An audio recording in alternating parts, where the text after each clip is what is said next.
What's up mga idol? Coach Team, hindi masaya sa pinakita ni Maverick Ahanmisi. Pero bago mo sana ipagpatuloy ang panonood mo, ay huwag mong kalimutan na mag-subscribe bilang suporta sa aking YouTube channel. Maraming salamat idol. Sa nakalipas na debut game o first game ni Maverick Ahanmisi, medyo hindi maganda ang pinakita niya. At hindi talaga niya naabot ang expectations ng mga fans at lalong-lalo na ang expectation ng Hinebra management sa kanya. Sa naging laban nila kontra sa Converge, disente at mahaba naman ang playing time na binigay sa kanya, dahil naglaro siya ng 32 minutes and 45 seconds pero halos wala siyang naging contribution. Umiscore lang kasi siya ng 7 points, hindi masyadong efficient ang shooting niya dahil 2 out of 9 ang field goal niya, at 1 out of 3 naman ang 3-point field goal niya, sobrang mababa talaga ang contribution niya. Kaya naman ayon sa mga source, hindi daw talaga masaya at natutuwa itong si Coach Team sa pinakita ni Maverick Ahanmisi, dahil ang inaasahan daw nila ay isang explosive guard, na kayang-kaya mag-takeover kapag kinakailangan.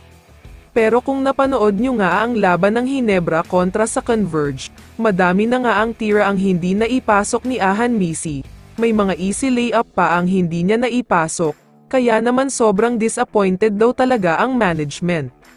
Ang dahilan nga daw kung bakit kinuha siya ng Hinebra ay para magkaroon sila ng legit scorer tulad ni Stanley Pringle, pero mukhang mas maaasahan pa pala itong si Pringle kesa sa kanya dahil mas malaki ang ambag at efficiency ng shooting niya.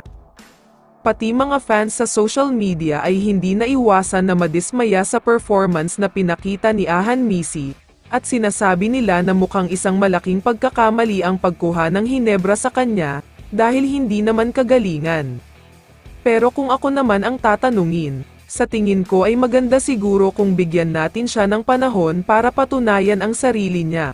Baka kasi nangangapa pa lang siya at hindi pa masyadong kabisado ang mga plays. Kaya naman ngayong linggo, chance na ni Ahanmisi na patunayan ang sarili niya, lalo pat makakalaban nila ang pinakamainit, pinakamalakas at undefeated na team ngayon sa PBA, ito nga ay ang Magnolia Hotshots. Sobrang kailangan talaga ang contribution at offensive output ni Ahanmisi dito, dahil sobrang mahigpit ang depensa ng Magnolia, kaya naman siguradong mawawala ang hate at pagdududa sa kanya kung maganda ang ipapakita niya dito. Kaya naman kung ikaw ang tatanungin idol, ano ang masasabi mo sa performance na pinakita ni Maverick Ahanmisi? I-comment mo naman ang sagot mo sa tanong na ito. So dito na nagtatapos ang video na ito. Maraming salamat sa pagsuporta at panonood mga idol. Ingat at bye-bye.